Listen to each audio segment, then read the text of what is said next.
और पीडब्ल्यूडी मंत्री राकेश सिंह क्या कुछ कह रहे हैं, सुनवाते हैं आपको। काम कर रहे हैं भास्कराचार्य इंस्टीट्यूट के साथ में, और ये देश में ये पहली बार होगा कि साइंटिफिक तरीके से किसी भी परियोजना के पूर्ण करने का समय हमें हमारा सॉफ्टवेयर बताएगा। अभी तो अधिकारियों के द्वारा उसकी राशि, उसके आकार प्रकार को देख के समय का निर्धारण होता है, लेकिन वो पूर्णतः साइंटिफिक हो, उस दिशा में हम आगे बढ़ रहे हैं। एक और हमने लोक निर्माण सर्वेक्षण मोबाइल ऐप भी तैयार किया, ताकि हमारे पास हमारे कुल कितने भवन हैं,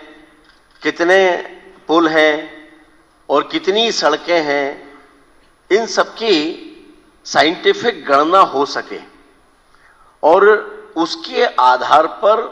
हम अपने भविष्य की योजनाएं तैयार कर सकें और फिर हमारे पास एक डेटा भी हमेशा उपलब्ध हो। उस दृष्टि से उस ऐप के माध्यम से हमने अपनी सारी सड़कों का, भवनों का, इसके सर्वेक्षण का काम पूरा कर लिया है। इसी के साथ साथ मैं ऐसा मानता हूं कि जहां पर भी निर्माण की प्रक्रिया चलती है तो कहीं ना कहीं पर्यावरण किसी न किसी रूप में उसके कारण से उसको हानि पहुंचती है, यह भी माना जाता है। तो मैंने पहले दिन से ही माननीय मुख्यमंत्री जी की सहमति से इस बात को माना था कि हमें पर्यावरण पर और पर्यावरण के साथ समन्वय करते हुए कार्य करना चाहिए। तो उस दृष्टि से हम लोगों ने तय किया था कि सड़क बनती है, मिट्टी कहीं लगती ही है, उस मिट्टी का उपयोग इस तरह से हो कि हम एक तालाब बना सकें, और उसके आधार पर हमने लोक कल्याण सरोवर की कल्पना सामने रखी थी